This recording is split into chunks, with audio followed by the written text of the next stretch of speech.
You know, What's going on, man? I'm a little It's Frank Starfire. nice to meet you. And, I'm a simple Welcome guy, back and to I the world live of my Frank life by really Starfire. simple means, you know what I mean? It's an And, amazing I live by place. simple mottos and credos You and know. phrases and everything. Recording. Hey, what up, y'all? What's going on? It's your boy Frank Starfire, and you are in the Just to Be Frank podcast. What's going on with you? I'm glad that you're joining me today. I appreciate you as ever. With me, I have one of my closest friends. He's an old friend, like literally, like fucking busting out pogs and shit. Took my pogs. He took my slammer. You know what I'm saying? He took my slammer. That's how far back we go. You know what I'm saying? Fucking, he's one of the. He's a DJ. He's a musician. You can download his latest album, Life in Capuland, on Spotify and Google Play and all that shit. He's the co-host of the Slang Editorial podcast. You can catch that on YouTube as well. We'll drop a link to that. He's one of the only human beings that I genuinely trust their ear of music. You know what I'm saying? Especially when it comes to hip hop, because as far as I'm concerned, I'm a little bit out of the loop. So when it comes to wanting to know some new shit, I'm gonna ask this cat daddy right here. So without further ado, Coach Cap, ladies and gentlemen.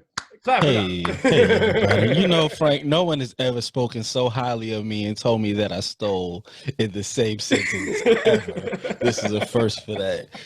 And I appreciate it. I try and make history. Let them know I stole, but also let them know I'm great. You know what I'm saying? Like, you know, you gotta be honest here. Yo, life was so fucking simple. Like we had simple shit like pogs. Like we just stack a bunch of fucking round pieces of colored cardboard Right.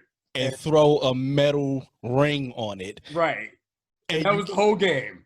And what did we do? Did you keep the ones that fell, or did you keep the ones that didn't fall? I can't remember that part. I think you kept the ones that fell, but they had to flip. So if they flipped, and then you could put your slammer up on the line, you know what I'm saying? And that's how motherfuckers got. Motherfuckers was stealing transport strings. Yeah. And then I started finger popping, and pogs were a thing of the past. Yeah, right. You know what I'm saying? You know, so that was that. You know what it is. Yeah,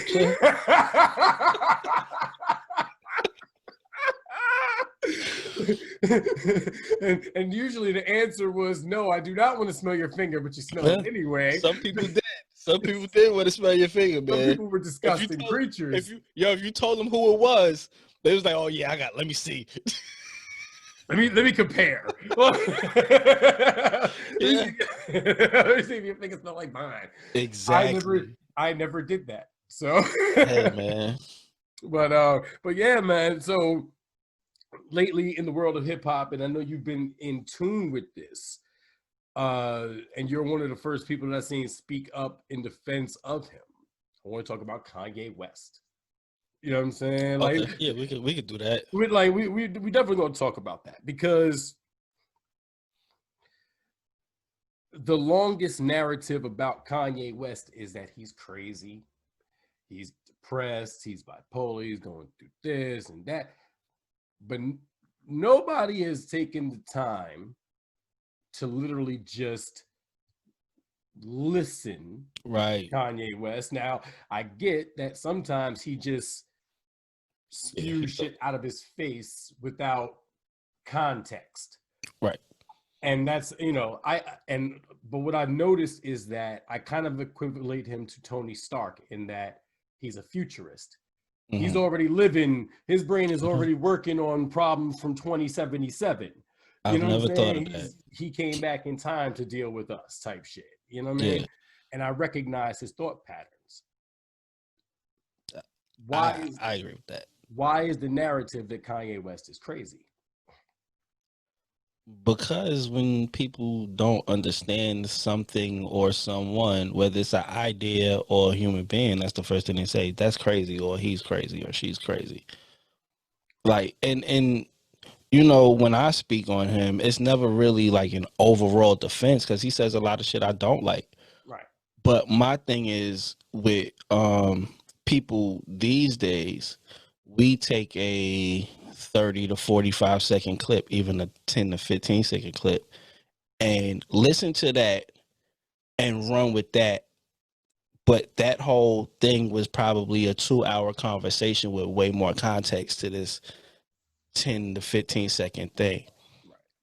And that's where I kind of be like, yo, y'all are not even really listening. Like, he's really saying a lot of dope shit that's being ignored. Mm-hmm. Yeah, he flies off the handle. Yeah, he said he just might read something today and just spew it as knowledge without maybe doing deep research on it. But I see that every day. All over Facebook. On my Facebook and Instagram timeline, I see it all the time. I've seen people pronounce people dead that have been dead for 5 years. So, right, right, like because they didn't read the date on the article, right, and that's the problem. People don't check their sources, and right, and people don't do the homework. Now, as somebody who didn't do homework since the 3rd grade, I can tell you nowadays I do as much fucking homework as possible.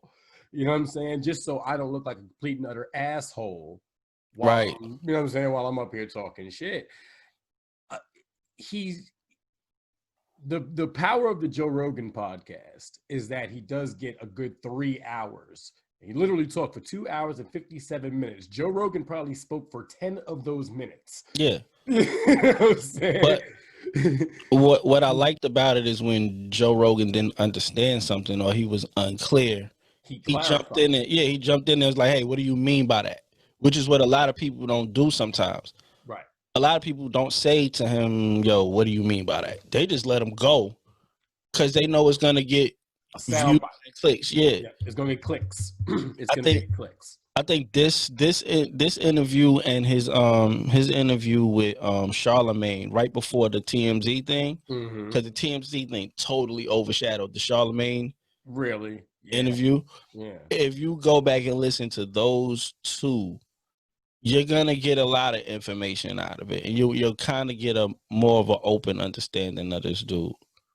And he did, and he was able, and I liked when Joe actually asked him, like, "Yo, what did you mean when you said slavery is a choice? Like, were you talking about people in chains and bondage or were you talking about recording contracts?" Now, whether or not he said that he was talking about recording contracts when he made that statement. It definitely didn't come out like that. It did not come out like that. You know what I'm saying? But context is everything. Because in that day when he said that, I thought he just meant like staying a slave, like right. And you know what I'm saying? Wording is very important. I was having this conversation with somebody I know, like my best friend. I was talking to her. It was about like relationship stuff, and I was just letting her know, like, yo, the way you might word something to somebody might fuck with their train of thought and take away everything that you mean, right, in what you're trying to say, right. You know what I'm saying? It was a conversation about the phrase, "What are we?" When women ask, "What are we?" So she was like, she asked, "What are we?" or alluded to the "what are we" thing, and then after that said, "Uh-oh, you froze. You froze. No." We getting a 3, 2, 1, or we just going? No, we just want to jump right back. Oh, okay. They don't punch in and punch out. Oh, damn. God damn, you could have at least had a slate with maybe an action or something. I might have been digging my nose or some other wild shit just that we don't know. I'll edit that out. I mean, maybe I will. Nah, I wouldn't even let you edit that. That's rated. Yeah, I'm human. Yeah, you gonna get all this nose picking over here, Jack. There's no fucks. Oh man, but now you were saying so she said the phrase "What are we?" Okay, so I was talking to her about the she said she mentioned the phrase "What are we?" and then right after that she asked the question, where do you want to take things? And I said, like, where would you like to take things is a way better question to ask a dude than what are we? Right. Because there's a negative connotation that comes with what are we? Right. Because you know what I'm saying? Answer honestly and just say, well, I guess we're just fuck buddies. Right. But if the question is like, where are you trying to take things, then you could be like, well, I'm not entirely sure, but where do you see this going? Because you hear what are we, you're gonna be like, oh my God, this bitch, like, what the fuck? You know what I'm saying? Like, it's because something negative comes with the what are we? So that's what it's like how you say some shit can very much alter whatever the response is gonna be. Yes, indeed. Words matter, and how you say them matters. And that's why I hate text messaging, because a lot of context goes away. A nuance gets lost in the Yeah, translation of a text or a tweet or Facebook. You know what I'm yeah. saying? Like anytime it's just words, sometimes those words can get a little. Exactly. You better make sure you throw an AOL, I mean an LOL after what after that Something. shit. That's a joke that somebody might take serious. You know what I'm saying? Right. And now I feel like that the Twitter and social media have they've connected us really, really well in a way, but they've also driven us kind of far apart, because again, you lose that nuance Yeah, of conversation face to face. exactly. You know what I'm saying? And I think that happens to Kanye West a lot. Yeah, I mean, I find myself from time to time, I'll be texting somebody and I'm like, this shit is going to take way too long to text and they need to really hear what the fuck I got to say. Right. I'm going to call you. Right. Right. There's plenty of times we might have been talking back and forth for a message. I just call you, hey. Right. Yeah. Like I'm tired of texting. Yeah. I don't like doing it. I like things like this where I can sit down, I can actually enjoy a conversation. You know what I'm saying? And Definitely. And again, that allows somebody the time to really flesh out their idea and really be able to say what they mean. Right. Now, everybody who knows me knows I'm not a religious cat. You know what I'm saying? Neither am I. I know there's a God, but as far as like the whole book and all that stuff, I don't believe in buildings and I don't believe in somebody telling me what to do. Right. You know what I'm saying? But I do believe that there is an energy that connects each and every one of us. Yes. You know what I mean? I do believe that. Do you think Kanye West could be the leader of the free world at some point? I don't think he's going to get 2020, but do you think he could do it? Because a lot of his ideas are not bad. I think he has the ideas to give to whoever the leader of the free world should be. Let him be in the cabinet. I think he does way too many things to be anybody's president. Well, I think the idea of wanting to be the president is a stupid job anyway. Yeah, it's like you do way too much, and once you become the president, you got to be that for 4 to 8 years of your life, however that's gonna go. You have to be that. You can't rap. Nope. You can't make clothes. Nope. You can't be doing Sunday service on the Great Lawn every weekend. No, you cannot. Because there are other things that have to go on. There's no making shoes. Right. There's none of this shit. It all has to, somebody else has to do it. And you better pray that they don't fuck it up. I mean, but you know what I'm saying? But that's, unless you. So, I mean, that's a hell of a point, because he's a creative spirit. How do you turn that off to be right? Just a senior VP sitting in an office, basically. You know what I'm saying? Like, how do you turn off that creative fire? You know what I'm saying? Like, I think you're right. I think he'd be better suited to be in the cabinet somewhere. Yeah, just giving ideas, just bringing things to the table. I think it'll be a disservice for him to be the president. Right. Because so many other things are going to get pushed to the side. And by the time he comes back to those things, he might not even know who the fuck he is. Right. You see how wishy-washy kind of can be. So, you know, but my thing is this. He'll say, I want to be president, and people will scoff at that. But the genuine truth is there are 3 qualifications to be the president of the United States. Be 35 years of age, be a United States citizen, and have lived in this country for 14 years or more. Yo, didn't the fucking Tiger King run for president? or some shit. I don't know. He might have. You know what it is? He could. You know what I'm saying? But those are the only prerequisites. So that means, like, if you're somebody like a Martin Lawrence, who was born in Germany, but he was born on a military base, which is technically sovereign United States territory. So technically, Martin Lawrence could run for president. He's lived in this country for more than 14 years. He's over 35 years of age, and he's a U.S. citizen. You know what I'm saying? Those are the only qualifications. Can you imagine Martin kicking people out the White House? Get the step, yo. Some poor head of state, some poor Chinese diplomat. Get your step. Oh, shit. Oh, my. Yeah, I could picture that, actually. It brings me great joy to picture that. It brings me great joy. Shit. But no, I mean, but those are the only qualifications. Technically, you could run for president. I could run for president.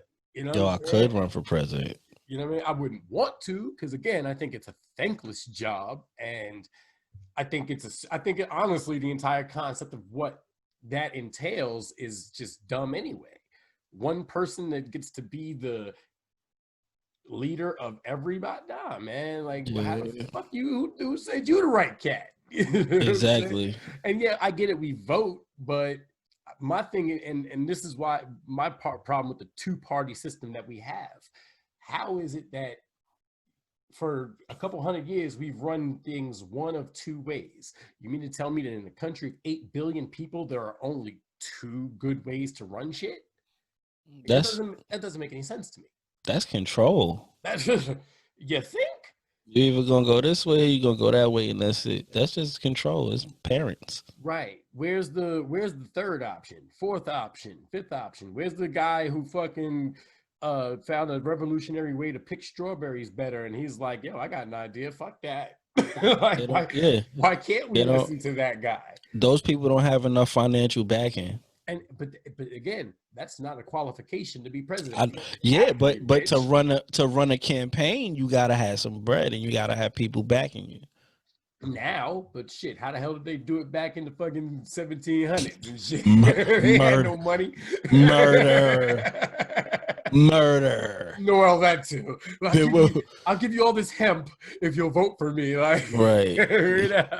There will be no third party. Kill him. Yeah, kill him. Like, come on, man. Like, forensics doesn't exist. No, not then. Hell no. Shit, they couldn't have done that. Been a lot of rape scenes back then. Jesus. Oh God. I'm just listen. We know history now. Like the funny shit is, I was thinking of Mr. Little the other day. Earlier today, I was thinking of Mr. Little. Yeah, Mr. Little. I was thinking of Mr. Little, and just how he was what he was teaching about history, and I remember that he didn't sugarcoat shit. Not at all. He did not. He was a very soft-spoken gentleman. He was a nice guy, but he didn't sugarcoat a damn thing. Yeah. I appreciate that. He's the only teacher that never kicked me out of class for saying Columbus was a thief. So shout out to Mr. Little. Shout out to Mr. Little. I don't know, that's word. I've literally been kicked out of class 3 times in my life for saying Columbus was a thief. Nowadays they send you to counseling for saying shit like that. They'll send you to fucking therapist and shit. But I just think, like, that's fucking crazy. Wait, what? I get kicked out of class for saying some true shit. Being a disruptor, man. You know me. Yeah. Yeah. You see security come and escort me out of plenty of classroom. Yeah. Meanwhile, I'm trying not to get my ass whooped at home, so I'm just going along with whatever the fuck is going on in class. Like, fuck it. Shit. That was life. That was life, man. But again, I largely feel like he gets a bad rap, and people need to honestly just pay attention to what he say. Call him out on the shit that you don't understand. But what I've come to realize is that intelligent people always sound crazy to stupid people. Indeed. You know what I'm saying? Like, indeed. And let's not say stupid. Okay, unintelligent. We'll say unintelligent. The The unaware people. unaware, however you want to say it. I mean, Look at me being politically yeah, I was correct. gonna say like it's usually me. Huh? It's usually me. What are we doing here? Yeah, the unaware people are the ones that are very dismissive, like Dave Chappelle says, and calls people crazy. And call people crazy. Yeah, my dog decided to come pay a visit. What up, Mav? Mav, I don't know. It's snowing up here. I don't know if y'all get snow in Georgia. No, we get like snow dust, and then they shut everything down for snow dust. That's kind of sad. It's like just a little bit of dust on the grass. It's nice and sparkly and shit. And everything shut down because they're not prepared for that shit here. I've seen videos of people like driving on the highway down there. It snowed like a few years back, and it was on the road down there. Oh yeah, it was bad. Slipping and sliding. They didn't know what to do with because we don't. I mean, you can't buy snow tires. I used to work in Pep Boys, and we didn't sell snow tires when the winter came. People are not, because it's very rare that it snows here. They don't sell. Yeah, if it does snow, it's very light. Like it's very rare that you'll get 1 to 2 inches. Oh my! In in Atlanta, in like the city of Atlanta, right? Like even when I worked at Pep Boys, we rarely sold the fucking scrapers for the window. Dang. Like we literally get like 1 or 2 boxes a year of them shits. That sucks. Yeah. Well, but then again, you know what? Because it never snowed. Like, I can imagine they don't sell any of that shit in Florida. Probably not. They don't sell no type of winter anything in Florida. Yo, I don't even have a coat anymore. I've been here like 8-9 years. You don't have I don't have a coat. I gave it up, and I don't come home in the wintertime. Oh yeah, that's true. You're not a snowbird. Yeah, I hate the snow. Yeah, yo, y'all know this motherfucker used to hide in the corner of the school because it was the one place that wind wouldn't get to. Yeah, I hate cold, yo. I fucking hate it. I mean, you know what? I love it. I'm probably one of the one extremely light people that cannot deal with cold. Shit, I like I like the cold, but people look at me funny because I like the cold. I'm okay in Pennsylvania with this fucking ice and it's snowing right now. Damn, or keep that shit away from me. I'm a room temperature person. I hate when my house is cold. You know what's funny? It's when the cold up here is different than the cold in New York, if that makes any sense. So like up here, it's cold, it's snowing, but I can still go outside in just a t-shirt and not feel too bad. You know what I'm saying? Whereas if I'm in New York, I gotta bundle up with a snorkel and a fucking scarf and a scully and a fucking some gloves, mittens and shit, and 3 socks. And let me tell you, you could keep anything related to cold the fuck away from me. I don't want no parts of cold, fam. Like I can't drink my whiskey warm. I can't drink warm whiskey. I can. There's something wrong with me. Like I can drink anything straight. Oh yeah, no. Well, nope, I can't. You know what? But nowadays I only drink whiskey. That's it. I don't drink anything else. Wow. Because everything else just doesn't agree with me. I hate Hennessy so much. I love it. I know you do. I know you do. You know how like the coke addicts coming to the party like, yeah. That's what Hennessy does for me. Hennessy gives me that. Hennessy gives me that feeling. Like I'm coming in here to fucking party, and we're all gonna have a good fucking time. There you go. That's it, man. You know what's funny? I don't want to go to clubs. I hate parties. I am so content sitting at home chilling, man. Like I am content with that. I got weed. I got my whiskey. I got everything I need is here. I feel you. You know what I'm saying? I mean, that's how my house is too. I literally have everything I need in the house. I can throw the party in my house. Like I have everything. As you have the entire quarantine. We was clearly club quarantine in Club Capuland. You know what I'm saying? It was a phenomenal experience. You know what I'm saying? And shit, after a while, I lost fucking like where I was at. My fucking dude, the landlord cut off my cable and Wi-Fi because I wasn't paying him no rent. But I'm like, dude, it's quarantine. What the fuck you want me to do? Right. Like, but but it's okay. I'm better now. Exactly. You know what I'm saying? You are better now than you were months ago. Yes. Yeah, shit, I'm better now than I was a year ago, 2 years ago, 3 years ago. You know what I'm That's dope. saying? And I had to and what it really boiled down to was it finally dawned on me that I had to get the fuck out of New York. Yeah, that's what was good for me too. Yeah, you know what I'm saying? It's not that I don't miss my hometown. I love Queens. I love the 5 boroughs. Staten Island, you get some love, but I miss my. They gave us Wu-Tang. Yeah, In the they did. Right, that's why man. they get some love. You know what I'm saying? But other than that, but no, But the truth is, I wouldn't trade it for anything. I'll probably never live in New York again. And I think I'm okay with that. I think once I leave Pennsylvania, which I'm probably gonna do at some point, it's probably gonna be further west. I might go to Nebraska or fucking Colorado. You know What? Yeah, man. Just Alaska. What the fuck is there? I don't. Well, I understand Colorado. Pot is legal in all 3 of those places that I said. So what's in Nebraska though? Like, what is really there? Nothing. Not a damn thing. I'm still very much a city person, so I have to live in or right next to a major city. Yeah. I mean, I cannot so I'm gonna have to live in Miami or some shit because every other place is cold.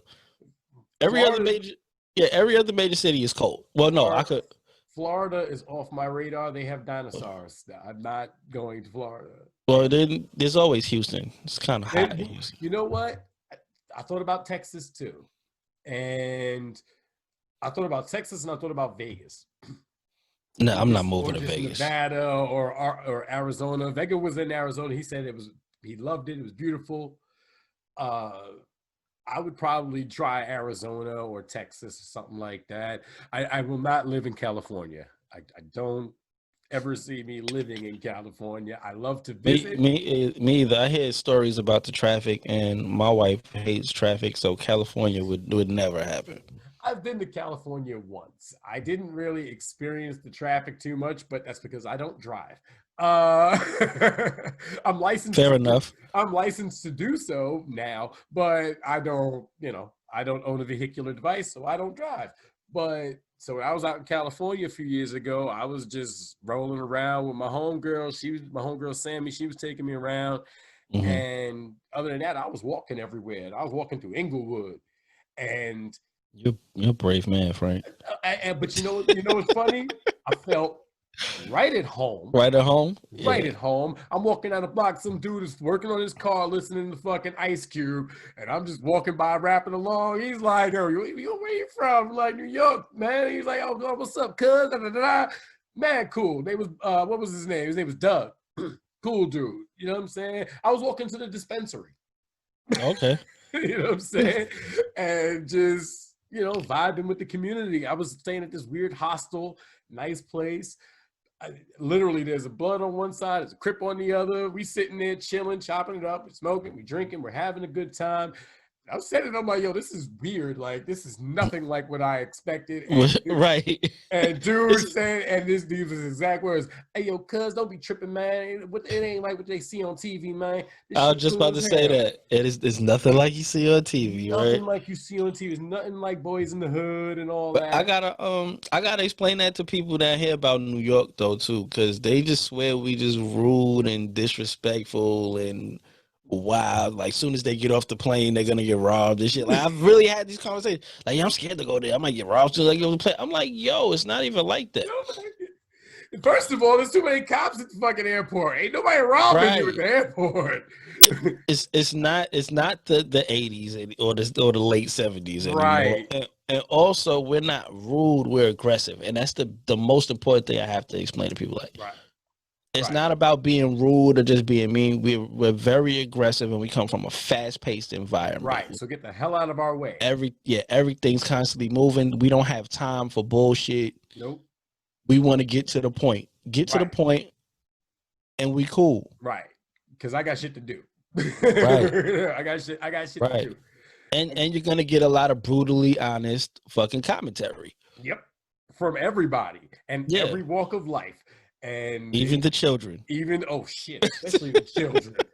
Especially the children. Yo, I was working on Columbus Ave on 82nd, between 82nd and 83rd. So I'm on the Upper West Side. So that's a very ritzy, very, very upper crust area. You know what I'm saying? Police station was literally right around the corner. And the biggest difference I noticed is that, number one, you see mad people walking around smoking weed all the damn time. Like it was no big thing. And then you see the kids had like privileges and shit that I ain't never seen. It was like, yeah, we got out of school for an hour every day for lunch and we can go outside and walk through the city. I'm like, what kind of sitcom shit is this? That's crazy. Yo, I had to sneak out the side door and have some, I'm going to McDonald's real quick. Be here at the door at 1:30 on the dot. So be here when the bell ring. Right. So you can let me in so I can mix in with everybody going to class and shit. Come on. You know what I'm saying? And or you give Sleepy a dime bag and he was gonna open the door for you. Well, that and I also had to sneak in through the side door, just period, to get into school because the shit I had on me and the shit I was wearing to school sometimes. Yeah. Yeah. I couldn't go through the metal detectors. No, it was a different time. But shit, once I found out that I could fucking put my blunt in a straw inside a fucking cup. Oh yeah, because you would just sit your cup right on that little side table before you walk through the metal detector. Yeah, so that was always good. And pick it right back up, and they'll sit there. That was always good. Somebody smoking? No, not at all. I'm just glad nobody ever went in my locker. Oh shit! My two lockers. So I had two lockers. I had one downstairs by the gym. Yep. And then we had one on the third floor in a classroom. Yep. And we all shared that locker. You don't know what the fuck was. We shared both them lockers. So somebody be like, "Yo, let me use the downstairs locker to put my bag in." Da da da. All right. You never know what the fuck they put in these lockers. Right. But that's how we rolled. We didn't need 5 different lockers. Yo, we got 2 lockers. We share these lockers. This the code. Right. It's not hard. You know what I'm saying? And you know what? That shit get popped. You better take the fucking blame for your shit. Right. Don't tell them all it's my shit because I ain't got nothing with my name on it in the fucking locker. Like that's just. But the funny shit is. Like, peep how that is, though. We had lockers in the gym, and we had lockers inside the classroom. I genuinely thought for the longest time that lockers in, like, the hallway and shit was something you only saw on TV. I didn't know that was real. Yeah, it's real. It just wasn't real for us. Right. We, we got fed a lot of bullshit by network television, and I still call bullshit on that. Yo, Saved by the Bell. I always wanted a place like the Max to go to after school and shit. Right. We did not have that. We had the crib. Didn't exist. Yeah. No, we had to go to McDonald's. And they had a cap on how many people could come in at a time after a while. Bullshit. Fam, they had a security guard. They damn sure did. Specifically for when school let out. Yes, they did. And that tells you everything you know about fucking growing up what we did. Word up. But they also had smoking sections. Remember that shit? Smoking sections? Word. Yep. Oh my God. Yep. I'm having a Happy Meal. My mom's having a Virginia Slim. With the little aluminum fucking ashtray. Yep. And sure enough, a few of those made it to the crib. Smoke all in your face while you're eating your fucking nuggets and trying to play with the toy that you gotta wait to play with till after you eat. Right. Which, fuck that. Defeated the whole fucking purpose of the toy, Mom. Right. Like, shit, I'm supposed to be happy. Why are you not letting me have my Happy Meal? Like, leave me alone. You know what's funny? I'd give anything to have those times back. Well, I tell you. This nostalgia is an interesting thing. Yeah, very much so. You know what I mean? Because it can fill you with great joy or it can bring you great sadness. It'll fuck you up. The wrong amount of idle time, you might fuck yourself up with an old thought. Yup. Oh hell yeah. Oh hell yeah. Some shit you tried to forget, and then that shit starts to creep back in, like, Mm-hmm. no. I shut you down for a reason. I locked you Right. away in the box. Go back to the box. Right. Oh shit, man. So when's the next project, man? When the next album, man? What's up? I don't have a date for it. I'm still working on it, and I know I'm taking forever, but it's going through a bunch of phases. Okay, well that's normal. It's going through a bunch of phases, and then it's just a time frame where I just wasn't feeling creative. I So it's understand. like I have this thing, like I'll go through this big time frame of where I just write, Mm-hmm. and I'll write and I'll write and I'll write and I'll write, and then I'll get all the songs done. But then there's always this long time frame where I can't write, but Yeah. I can make the fuck out of some beats for that whole period of time. So, well, I mean, that sounds like a balance, honestly. Like your brain is Yeah, hardwired to do both. You know, yeah. uh-oh, I think we stopped again.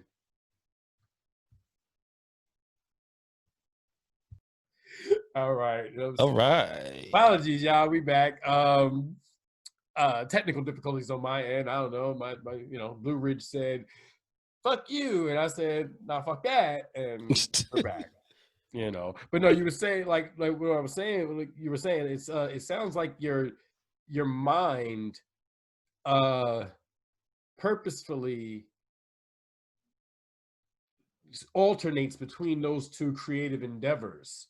Yeah, because like I was saying, like I do everything. So I do all my own production pretty much. I write everything, obviously. Right. And then I mix my own shit and master it and arrange and like you know what I'm saying. Like I'm in here like I'm a whole one man band. I'm playing the drums. I'm playing the guitar. Right. Or grab the saxophone. You know what I'm saying? Like the dude that has like the drum Yep. The with the one man horn and band. all that shit on him at one time. Cymbals and those Yeah, knees and that shit. that's me. And then also I'm working on other people's stuff at the Right. same time. And then I'm a parent. Right. You know what I'm saying? Like So so. you just have a full-time life of everything, Yeah, honestly. like Like that's my sometimes my brain doesn't have enough time to slow down all the way and get creative. Do you find that puts you does that all right, so let me ask you this. When you have that much on your mind, how do you It'll all come out like it'll be like one good day of creativity and it'll all come out that day. okay. But how do you keep from allowing that to drive you crazy? You know what I'm I saying? Like how find do you I keep find I find other creative shit to do, like create a podcast or right, DJ every Friday night. You know what I'm saying? right, Like I like through COVID I couldn't make one fucking song. That whole time. Like I really couldn't make one song, but then I got into figuring out streaming stuff and right. like just DJing every Friday night. So DJing every Friday wasn't just me turning on the fucking camera and Oh, spinning records and that's shit. real work. It was a journey into figuring out how to get better lights, how to Mhm. get this camera to work with this Right. and this thing to work with that. Okay, what's the best way to get the stream going? Do I do it through the Wi-Fi, the Ethernet? Like, so it took me on this whole other journey of technical shit, which my actual day job is I work IT. So I'm like, oh, this is just more other fun. Like the other thing I enjoy doing, I got more into doing that. And then I got back into loving DJing again because I was just Mhm. DJing for fun. That's how I was doing photography. I Yeah. realized I couldn't do it for money because honestly, I just enjoyed doing it. Yeah, And I hate DJing for money. If it's one thing I hate to do for money, it's DJing. Now, if you want me to come out and do a wedding or well, I hate doing weddings. I don't do weddings, honestly. that's fair. But if you want me to come out and bring speakers and all this shit, you're gonna pay a hefty fucking penny to get my equipment out of my doors Right. because that is the one thing I enjoy that I don't care if I share it with anybody or not. Right. Right. Because I started out DJing at like 6 years old. Right. So that was the thing. Like while other kids was taking Junkyard Dog and Hulk Hogan and making them jump off of shit in their room, Yeah. I was DJing. Right. I was spinning records in my basement. So that's the one thing that brings me like ultimate joy, that I don't care if I share it with anybody. Right. That's well, I was to say, if you have a talent or skill, you have an obligation to share it with people. Sometimes I don't want to. I mean, And I have that, I have that argument with my partner. I have that argument with Doughboy Sums all the time. Yeah. Where I had a conversation with him. I was telling him, yeah, I write songs all the time that I don't like, and I trash them. Full song. But you're production. your ultimate critic. You're a tourist. You're like Vega. Yeah. I've watched Vega sat there and tweak a fucking song for a solid year. Yeah. But also, so for me, it's not so much like the sonics and shit like that. Sometimes it'll be too personal. Yeah. I could see Like that. I might, like me and you might get into an argument today over shoelaces. And let me tell you, I might be so pissed at that shoelace argument, I might write a whole fucking song about you. And it's like, you know what? I probably shouldn't have this around. Let me just get rid of it completely so I never come back to that thought. Well, but now think about that though. That's a great exercise in letting go, because they'll tell you like, yo, before you send that nasty tweet, write it all out, and then, or that nasty text or whatever, write it all out and then read that shit. Do you really need to hit send? No, you've expressed everything you need to express. Yeah, some of those songs just be too close to the heart, and I don't want to share that with nobody. It was just for me to get it out, and he couldn't understand. Like he couldn't fathom like me having songs finished completely and throwing them away. He's like, well, where are they at? I want to hear them. No, you can't hear them because they don't exist anymore. Right. I created them and then I destroyed them. I deleted them. I went to the recycle bin, right-clicked, deleted. Never to be seen. Thrown in the tall grass, never to be seen again. Yeah, because sometimes you don't want to remember those feelings, those emotions, those negative thoughts. But that's a that's a tremendous exercise that most people don't do. They will send that fucked up Facebook post and they'll do that shit. I'm good at just leaving shit on the floor and walking over it and never come like fuck it, cold as ice. And I'm too sentimental for that shit. Like I hate that. I hate that feeling of hopelessness. I can just, you know what I mean. But I ain't gonna lie, I don't rap like that anymore.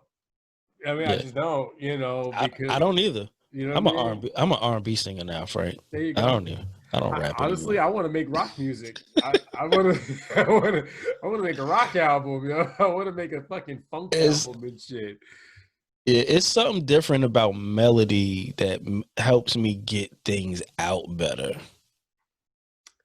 than just writing. Because me, I'm from like bar heavy battle. You know what I'm saying? Like lunch table, boom, boom. Yeah, bap. I'm very much boom bap rapper, and sometimes I can't get across certain feelings and emotions that way. Yeah, I understand. Like I can't, because when I rap aggressively. Right. I'll rap very aggressive when I rhyme, like when I'm rhyming, when I'm into that. And there's certain things I can't, get across that way. So I gotta be melodic and yeah. And you know this because you've seen me. The lyric that just ran through my head is the hook. Fucking come through, fuck shit up just like I'm supposed to. Yeah. Yeah. All right. That shit is. Yeah, when I'm like rapping, when I'm rhyming, I'm getting on stage or I'm in front of people, I'm like an animal. Yeah. I'm not calm. Like before I get on stage, I'm probably backstage doing push-ups, getting pumped. Like it's like a fight. I treat it like a boxer treats a fight. Yeah. Yeah, because hip hop by its very nature is aggressive. Right. By its very nature, it's aggressive. And it, you know, shit, I know I've heard bars, but I'll be sitting there like, damn, I felt that shit. Was he talking about me? Yeah. And like, so that, but then like at a certain point, groups like Bone Thugs came along and shit, and it's like, oh shit, you can have a still melody have, to it. yeah, you can still like not be so aggressive and still say these things too. Yeah. You can still say these things and not be so aggressive all the time. And then I just kind of like, just over time, just being melodic just happened more and more and more and more. So that's just where I'm at, just musically. And that's what's been taking so long. It's like this internal battle. Or do I, because a lot of people really want me to just, yo, give me all the bars, my nigga. And I'm like, sometimes that's not where. Yeah, first of all, you should, if you know me, I'm not giving you what you want. That's well, just bottom line. Yeah. But I'm not there. Right. I'm not there. Like, some recently asked me, he's like, yo, I'm doing my my Freestyle Friday thing right now. I need you to do a verse. And I'm like, yo, I'm gonna do it for you, but I'm not there right now. And if I'm not there right now, I'm not gonna give you my best. And if I'm not gonna give you my best when it comes to me, I don't want to give it to you. Rhymes, my nigga. Yeah. If you know how serious I take like rhymes, yeah, you won't press me to do this right now. You'll just understand that I'm in a different place right now, and you'll get one, but not right now. Right. Give it time. Like, because again, you have to be in that creative mood. I'm doing this podcast now. I'm still working on Breed. I'm still working on which it. I'm still waiting on that. Listen, and you know what? You're gonna wait a little bit longer, but not too much longer. But that's good. Like, sometimes you gotta take your time, and I think it's just, we live in a rushed world right now, man. Right. We live in a world where everything is rushed, and we start to feel like we have to rush. Right, to keep up. But what I realized is, like, that doesn't work all the time. Like, you can't rush a good steak.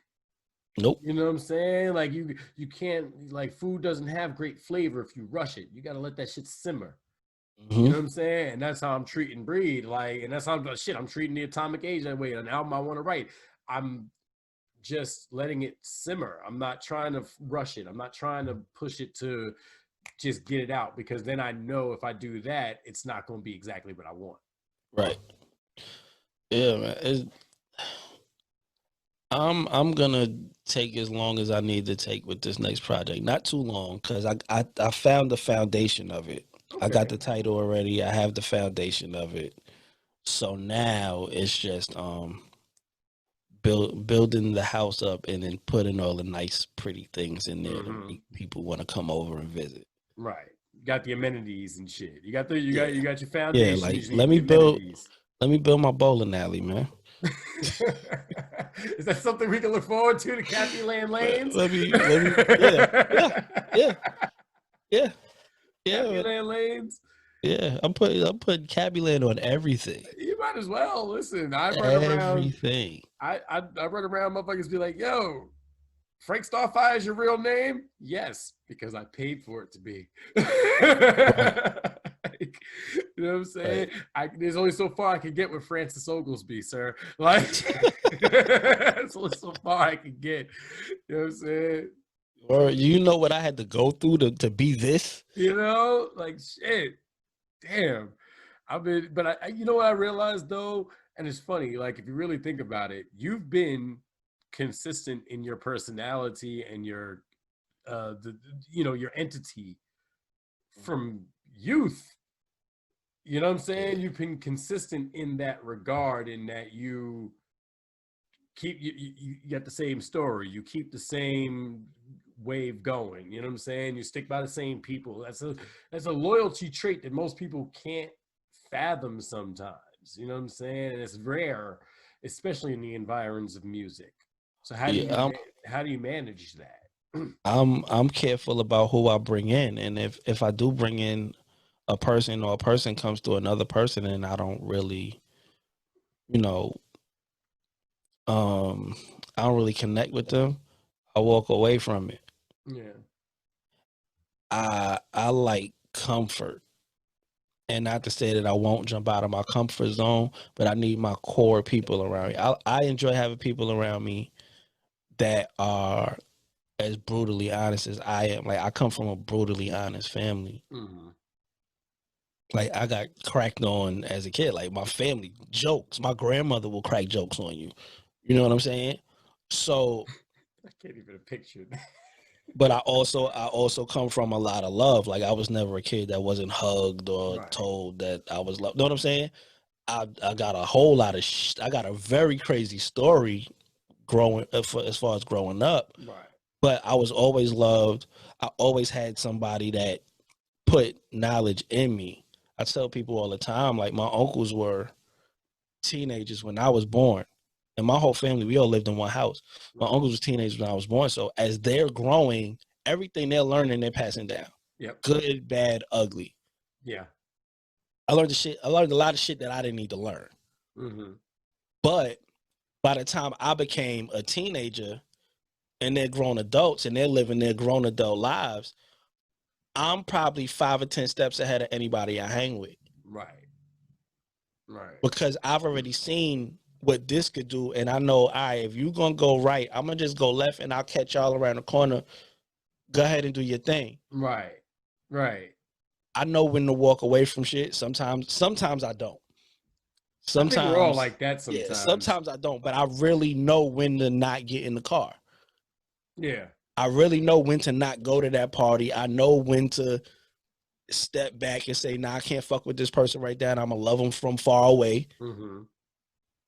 You know what I'm saying? And that's how I stay. That's how I keep the same people around me for 20 plus years. Yeah. I feel the same way. Like, but I've also come to realize is that people value the wrong shit sometimes. You know what I'm saying? Like I told somebody recently, I was like, yo, money is not a motivating factor for me. And they could not fathom what I was saying. Like, yo, money does not motivate me. It's like right. 7th or 8th on the list of things that'll get me out of bed every day. You know what I'm saying? My motivation comes from doing something that I enjoy. My motivation comes from helping people. You know what I'm saying? My motivation comes from inspiring people. My motivation comes from learning. Yeah. Money is just a byproduct of all of those things. You know what I'm saying? I have to have a job just to survive, but I don't want to. Right. And if I didn't, I would be fine too. If I had to live in the woods and fucking hunt and fish and all that shit, I'd be perfectly happy too. Mm-hmm. You know what I mean? Like, I just would. Yeah. Money has definitely not been a factor in many of my decisions. Yeah. Like, I value my time way more than I value a dollar. Certainly. Way more. I value my time way more than I value a dollar, because time is the shit people remember. You could buy a person watch, car, all of that shit, but when they speak on you, they're not gonna say, yo, yeah, such and such bought me that. They go, yo, remember that time when? Time and how you treat people. Yep. Time and how you treat people are going to be the things that they remember you by. Exactly. It's never going to be an item. It's really not going to be how much money you made together.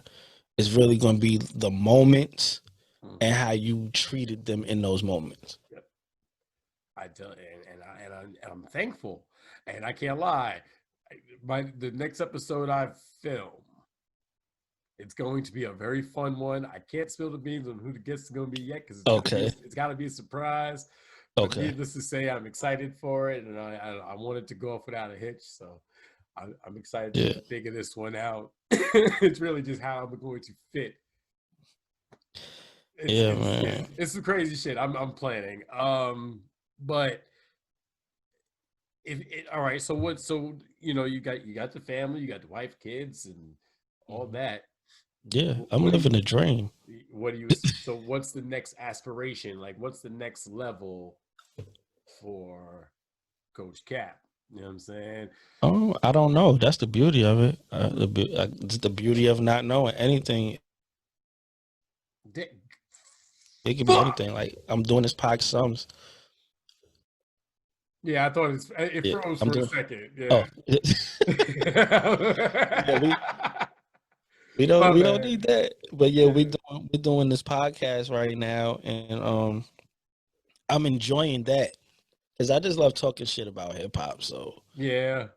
Yeah. if I can do that for fun and other people can chime in and they enjoy it, then that's cool. I'm working on his album, working on Doughboy Sum's album, you know. Nice. So I'm really focused on this label and us pulling the label off of the ground. Mm-hmm.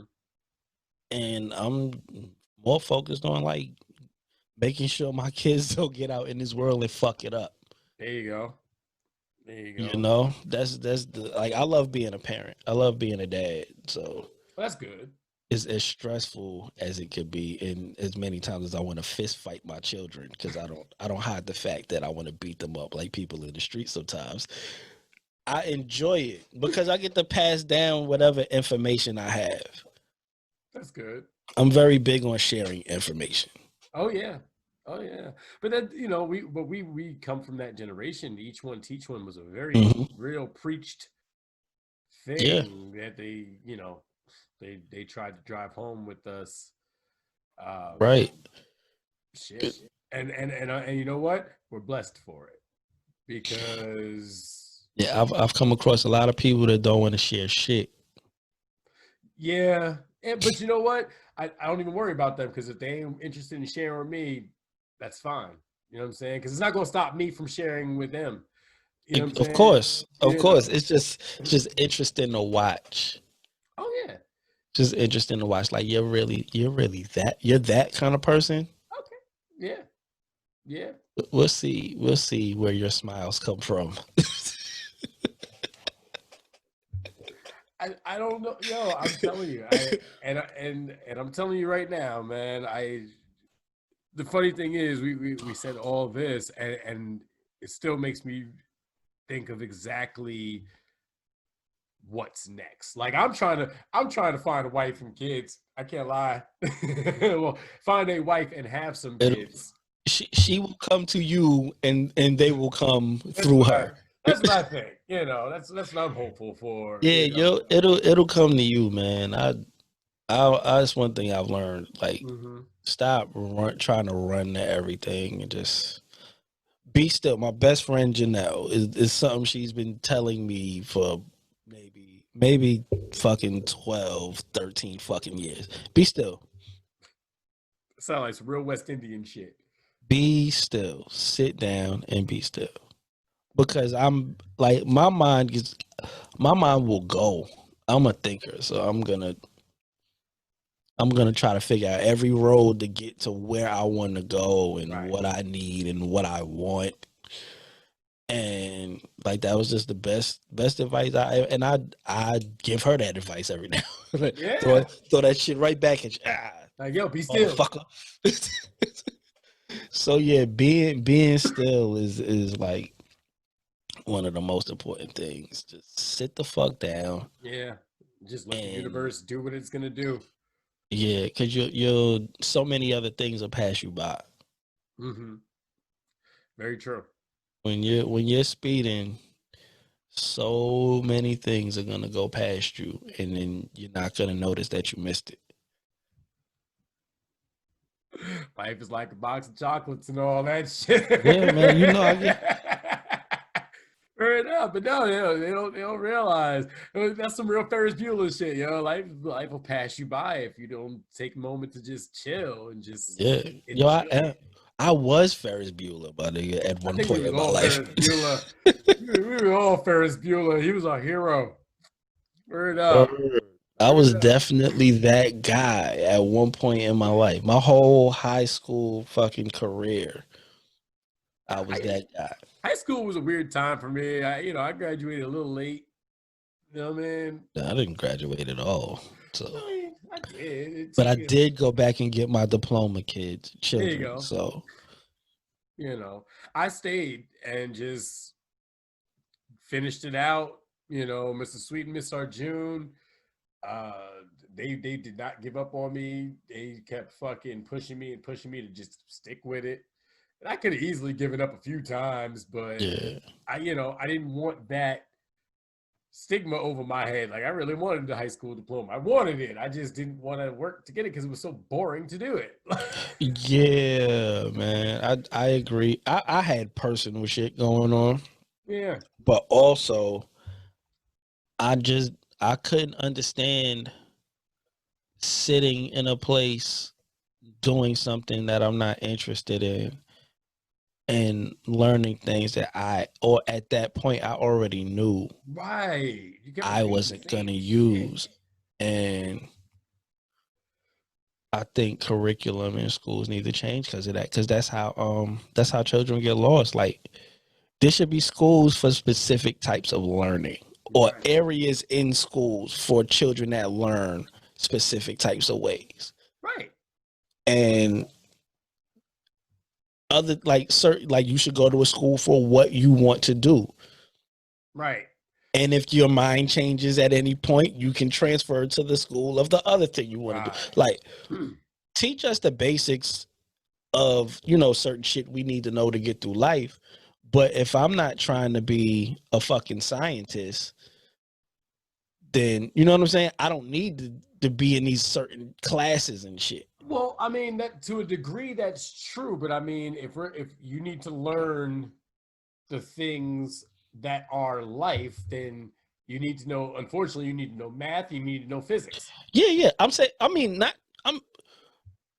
talking like by the time you get through junior high school, middle school, you kind of have an idea where a direction you might want to go. True. Very true. You know what I'm saying? By the time I got to fucking high school, I already knew what I wanted to do. I knew what I wanted to be. I'm sitting here, these motherfuckers trying to have me read fucking Macbeth. I don't want to read this shit. I'd much rather read hip-hop journalism in the fucking source today, because I'm way more interested in this, and this fucking book is not going to do anything for me. But I ain't gonna lie, but see, and this is where he out, because I enjoyed reading Macbeth and, fucking Fences and all that type of shit. Yeah, well, you like books, Frank. I hate books. Yeah, well, I can't DJ or play basketball, so I read. Yeah, see? I can't play sports. Overall, you should be able to at least choose what you, at a certain point. At a certain point, you should be able to choose what you want to learn. Like, of course, teach the basics of math and reading and writing. And I'm not saying take that away, but teach some history, but teach real history. Teach real history and teach life lessons as well. Teach these kids things they're gonna need once they get out of these doors. Right. Not shit that they like. We all ran into a bunch of shit. Whoa, taxes. What's a credit report? Like, who the fuck is FICA? Who the fuck is FICA? And why is he taking all my money? Word. Like there should be things that are taught in schools that aren't taught in schools, and that needs to be put in there. And then also, you got to find a way to engage these kids the way that they learn. Right. And unfortunately, nowadays, that means mainly through a screen. You know what I'm saying? Yeah. Everything is learning on a computer. And the funny shit is, you remember Miss Modesto's class where we was doing the math computer game for like a full semester 2 or whatever the fuck we was doing? Yeah, I was killing that shit. I certainly was not. I sure as hell was not. But I remember that. I remember the Oregon Trail. I remember Carmen San Diego. Like, they've been trying to put this computer-based learning shit on us for a while now. I didn't give a fuck about Carmen San Diego or the Oregon Trail. I mean, Carmen San Diego was cool. I ain't really give a fuck about the Oregon Trail, but Carmen San Diego was cool because, By the way, let me clear something up real quick before somebody tries to fucking watch this shit. I don't hate books. I just rather read specific things to my liking. Right, but that's fair. But that's why they make magazines, and that's why they make Yeah, like publications and shit like I like was a that. very big article read. Like I'm a biography, real life type of person. Right, I hate fiction. Like I hate fiction. right. I don't want to go to the land of beyond because when I walk out my door, trust there was crackheads, and that was the land of beyond for me, and that shit was reality. Right. So I didn't want to go anywhere else because anywhere else might have been worse in my mind. True. You're probably right. I don't need to be imagining dragons and crackheads in my dreams at night. Scare the shit out of me. Oh God, crackhead dragon. Oh my God, a crackhead dragon. I don't know if that's scary or tragic. I always just like been in more so like biography driven shit, like real life shit. I love documentaries, you know, on damn near anything. If as long as I'm into it, I'm gonna watch it. I love nature documentaries. You know? I like a good story with good characters, which is why there's a show on Netflix where everybody's talking about their psychedelic experiences. You know, with them taking LSD. I haven't watched it yet, and I've been meaning to watch that shit. Yeah, hearing Sting talk about the time he took LSD, that shit is hilarious. You know what I'm saying? But it's very insightful when you realize that psychedelics have always gotten this bad rap. Taking LSD or shrooms or tabs, like they've always given off this idea that it's something that's going to fuck your brain up, and I guess it can. I remember there was this girl, her name is Jatan. She told us she tried tabs, and she was like, the wall started bleeding, and I immediately got like, wait, what? The walls were bleeding? No, that's not good. Like, you know. Oh my gosh. But everybody sees something different. You know what I'm saying? Yeah, but that's why I don't fuck with drugs. I mean, I'll try psychedelics. Cool. I will. I've tried salvia. I did not enjoy that experience particularly. What? The planet kind of ate me and was yelling at me the whole time that I was to blame and it's all my fault. Like literally screaming at me. And over the years, I came to the realization that, or at least in my mind, this is how I justify it now, that the planet wasn't yelling at me personally. I was just the only one on its wavelength that could hear it at the time, but it was yelling at everybody. I was just taking it by proxy. See, fuck all of that. I don't. I will barely smoke weed. So I mean, you know, I can't. I don't. But see, I came up like anything other than weed. You a crackhead. That's literally how I came up. And then I literally watched as a child. I watched a person transform in weeks' time. Oh damn! From the start of smoking crack to crackhead. Yeah, to total fucking fiend. So that shit scared the living shit out of me. I believe that. And I was like, oh yeah, just say no. No. Drugs, no. I don't know, but I don't fuck with drugs. But I'm very literal. So to me, a drug is a chemical compound formulated by man. That's what classifies a drug. So if you gotta mix and matter and mix and do and stir, that's a drug. If my state is altered and it's uncontrollable, I don't want that shit. I don't want it. I don't want to be in another universe. I don't want to be in another realm. I don't want to see the things that nobody else can see. Fuck that. Fuck you. Fuck the guy that made it. Fuck the guy that's selling it. Like, yo, I won't, if somebody's smoking and I decide to, if I didn't see them roll up, I'm not smoking. That's fair. You know what I'm saying? Like, I understand that. I've seen people laced. No. Because if, let me tell you, if it's some other shit in there and you're laughing and joking after that, when I come out of this tomorrow, I'm gonna kill you. Yeah. There's no conversation. Don't say, yo, my nigga, last night. Yo, no, I'm gonna beat you, and I'm not gonna shoot you. I'm not gonna try to stab you. I'm literally going to beat you to death with my bare hands. Right. because you could have fucked me up for the rest of my life. Yeah. I don't trust people. No, hell no. I That's don't why. trust And, people, dog. And and so, I'm. and these days with the shit that they doing with, It's madness, yo.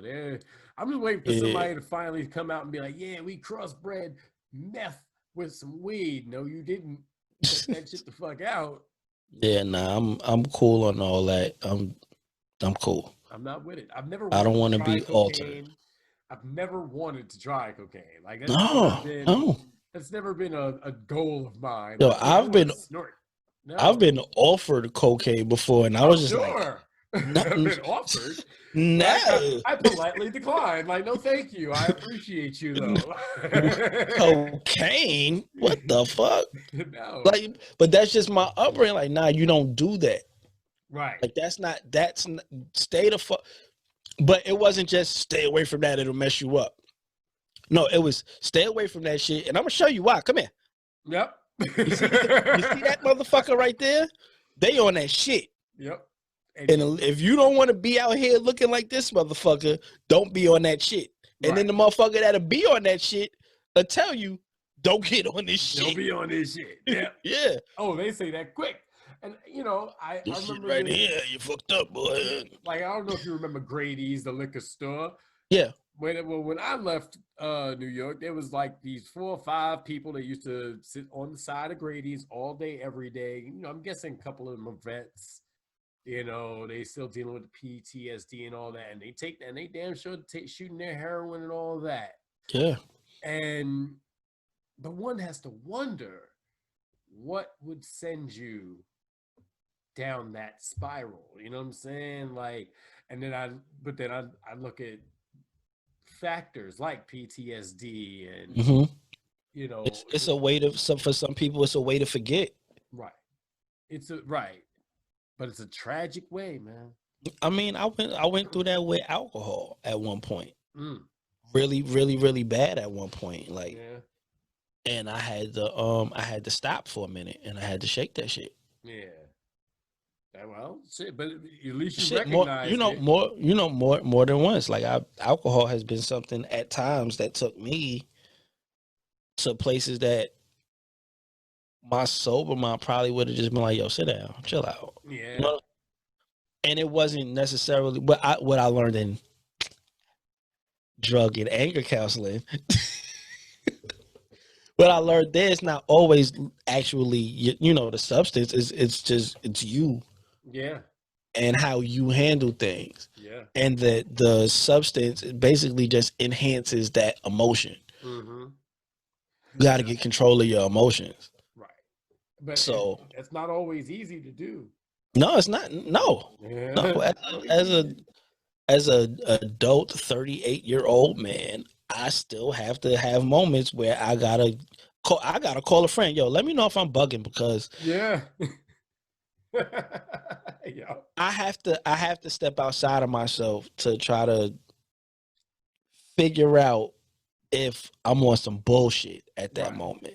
Right. I need an objective. Yeah. So, but a lot of people just use that shit to escape and forget things. And the best thing I ever learned, I was watching The Doors. It's The Doors, and I use this phrase all the time. And they was arguing with the lead singer. What's his goddamn?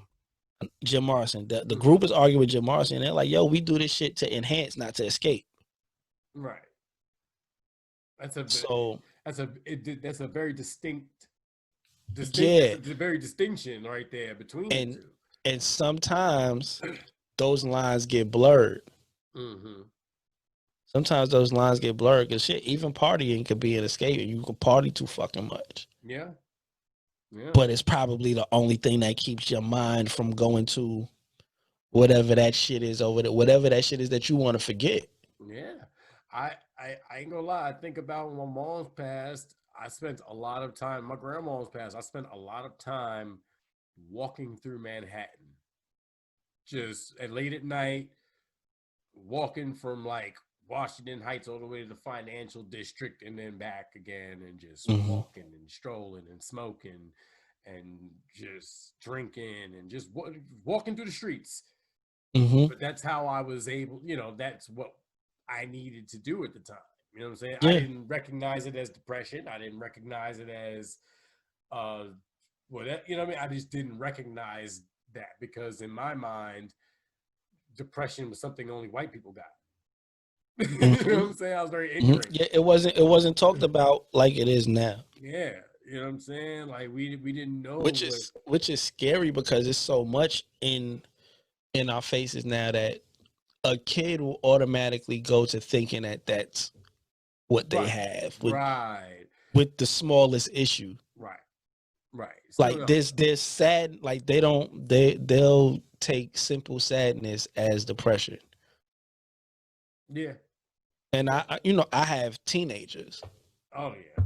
I have preteens and teenagers. So I'm going through a lot of that now, and I have to help them, justify certain feelings and more. Like, nah, you're not depressed. You're just sad.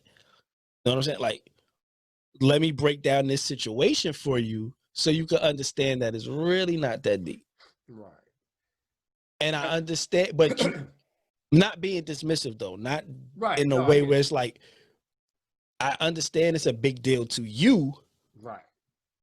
But let me break down why in an overall sense it's not such a big deal. Right. Now, do you find that because we knew a lot of girls back in when we were that age, that obviously now that I'm looking back on it and thinking about it, probably were going through a lot of shit at home or in their personal life that we didn't know about. Wild ass young niggas just doing whatever. Right. You know what I'm saying? Yeah. Box a little Kim and Biggie, man, I swear. But do you think that has an impact on how you raise your daughters and your kids now? I raised them the way I was raised. I talked to them the way I was talked to. There are things that I've done and went through that I use as examples, but it's never like the main factor of why they shouldn't do certain things. You know, like, yeah, I did this kind of shit, but that doesn't mean you're going to do it. But let me tell you what to look for. Right. I just try to make sure I give them a tool bag full of tools. Whatever you need to fix, here you go. Whatever you need to look out for, here you go. Sometimes they use that shit, sometimes they don't, but that's not on you. Like, as a parent, your job is to give them all of the things that they need to go out in the world on their own. Right. It's their job. And I tell them this, it's your job to take this and use it. I already have these tools. I know what to do. And sometimes I don't even know how to use all of these tools that I have. I'm still learning day to day. But if you choose not to use it, there's consequences that come with it. Ask yourself if you're willing to deal with those consequences. Parenting. And not all parents are like this. Some parents rather be blind to the facts and ignore the fact that their children are going to do the same things that they did. Yeah. Or they try to control so much of that child's world to where the child's just like, fuck it, I'm going to do whatever. I'm going to just get out here. And they go buck wild. Yeah, so I'm not I'm not saying you gotta be your child's best friend, but you need to pay attention to their world. Right. I listen to their music, I watch their movies, I watch their TV shows, you know, like, because I want to be in tune with what's going on in their mind. Right. At least a little bit, because they're not gonna tell you everything. No. It's what the fuck they got friends for. Yeah, it's true. You know what I'm saying? And those friends are going to tell them all the wrong shit. Yeah. except for that one friend that's going to be like, nah, man, that's stupid. Don't do that. Right. And they're not going to listen to keep around. But they're not going to listen to that one. And no. And that's what I'm trying to teach now. You want the friends that are going to be honest with you about shit. The people that's going to tell you fucking up. The people that are going to tell you that's a bad idea. those are the friends that you want to keep around, because those are the people that care about you. That's right. You know what I'm saying? They ain't hating on you. They're actually Right. looking out for you. They care enough to tell you that's stupid. Don't do that. We Exactly. don't listen enough to that. You know what I'm Yeah. saying? We just don't. I got lucky. Yeah. I got did lucky. too. I got lucky. I had people that'd be like, nah, you're not doing that. Nah, hey, don't come over here. Hey, go, hey, leave this party right now. Right. You know, you don't need to be here, yo. Yeah, you need to go. Yo, but I got you. No, you don't got shit. Get the fuck out of here. Right. Those are your friends. Those are your friends. And I thank God every day that I have them. Yeah. How many? So I do my best to make sure I don't further fuck up the world by putting people in the world that are gonna tear it up. I try my best. And it's only so much you can do as a parent, because they have their own minds, they have their own ideas. I just try to pay attention to what as much of their world is that I can. Okay. That's a very fair answer. How do you handle situations that you might have gone through, or you find one of your kids in the garage smoking pot? You know what I'm saying? But we've been there, and I told my oldest, my oldest one, she's 17, and I'm like, this is a while ago, but I was like, if you're gonna smoke for the first time, you're gonna have to smoke with me first. Right. So at least you're not pressured into that situation. You want to do it, you let me know when you want to do it, and then we'll go there. Right. I don't want you pressured into doing it, and I don't want you in a sticky situation or getting some shit from somebody that, you know what I'm saying? Yeah. Isn't gonna have your best interest at heart. And then from there, if that's what you're going to do, you're gonna do it. Right. I can't stop you. I can fight you all day on it. They're gonna go out and do this. They're gonna go out and have sex. They're gonna go out and drink. They're gonna go out and do whatever the drug is. You know what I'm saying? Right. They're gonna do these things, but are you preparing them for what happens when they do these things? Right. And don't be so honesty. Blind. Yeah, and I mean that's how I grew up. Yeah. I'm only giving what I came up with, and my wife's the same way, so she came up that way. Right. Her father was very open. It's certain shit she said she had to learn on her own, but her father was open about shit. So we're kind of on the same page. I'd rather be aware than to be surprised and you come to my crib one day and you smoked out. What? Like Gator from Jungle Fever. Yeah. you at my door dancing for mama, can I get $1? Mama, can I get $1? No, fuck that shit. Nah, here's what you need to know now. This is where it's gonna take you. And when you leave out of these doors, be safe and be as careful as possible. Yeah. And like Chris Rock said, and here we loved you. Outside, nobody gives a fuck about you. Yep. I said that last week on the podcast. Yeah. And it's the truth. And I can't stand those people that baby talk their kids. Oh yeah. Yeah, no. That's fucking. And I said, oh, my child would never. And let me tell you, all the girls that parents thought they would never, they was, and I had them. They were, and yep, I had them. They were. Yeah. My child never my ass. Yeah, fuck that. I don't believe that my kids will never. You probably will. I'm looking at them each and their personalities, and I'm like, yeah. I gotta watch you. I'm gonna keep my whole fucking eye on you. I'm gonna keep both eyes on you and an ear in your pocket. Very nice. Soon they'll be able to do that in real life, honestly. Pretty soon you'll be able to actually do that, man. Well, look, brother, listen, I'm going to let you go. I know you got shit to do. You got parenting to do. I ain't doing shit today. I'm just lucky you. And watch movies and make you parent themselves. I got to go do stuff and finish editing, man, and put this together and all that. But, thank you, brother. I definitely appreciate you for joining me. I appreciate you as well, man. Shout out your social media. I'm going to put it in the link anyway, but tell everybody where to find you. Follow me on Instagram at Life in Cappyland. Also follow the Slang Editorial Show page at Slang Editorial Show. That's the same on Facebook as well. We got we about to start the Facebook group so y'all can talk shit with us. Look out for Doughboy Sums album. That's coming soon. We're working on trying to get an EP out at the end of the year and then the full album in February. Okay. And my album will be out when it's out. You know what I'm saying? Whenever I get there, guys.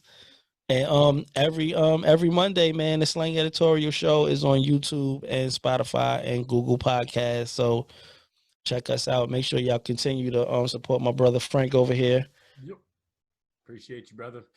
You know what I mean? I wear this very proudly. Thank you, sir. I appreciate it so much, man. I don't drink coffee out of the mug though, but it just sits on my desk because I don't want to stain it. Like, you know. Yeah, you know what? I just stain it at least stain it with some whiskey for me. All right, I'll do that. That I can do. I can do that. Well, good brother. Coach Cap, ladies and gentlemen, thank you for joining us on the Just to Be Frank podcast. Good brother, man. I appreciate you. All the best, man, and I will speak to you later, good sir. Peace. Peace.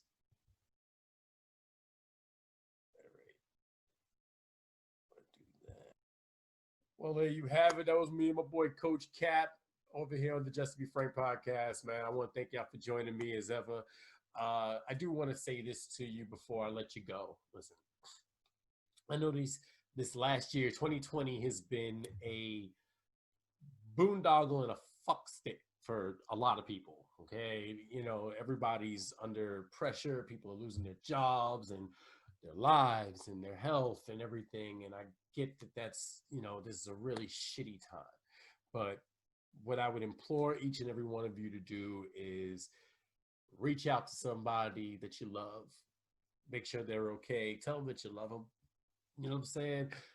Reach out to somebody that you may have had a disagreement with lately or in the past year, whatever, and let them know that it's not that important, because the truth is, ladies and gentlemen, nothing is that important that you gotta lose friendships and family over petty things. You know what I'm saying? You know, there's nothing that can be done amongst family and friends that can't be forgiven. You know, given some time and some thought on it. So reach out to somebody that you haven't spoken to in a while, whether you've had differences or what have you in the past. None of that matters now, because if there's one thing that this year 2020 has shown us, it's that we can't get so mirrored to the negative that we lose sight of what's really important. And what's really important is remembering the good times and focusing on the positive as much as you possibly can. So I am Frank Starfire. This has been the Just to Be Frank podcast. Thank you for joining me. One love. As a kid, he didn't go outside to play. He played in his bubble with toys through a film about a quarter. Hey, what up, y'all? It's your boy Frank Starfire, host of the Just to Be Frank podcast. If you like what you hear, do me a favor. Please like, subscribe, and share so I can keep bringing you the best content imaginable. And if you want to be a guest on the Just to Be Frank podcast, shoot me an email at frankstarfire696@gmail.com. Right there. Don't worry. It's right there. I got you. Don't worry about it. You know what I mean? I got one good eye, but I make magic and shit. Trust me. Have a good one, y'all. Abracadabra. One love.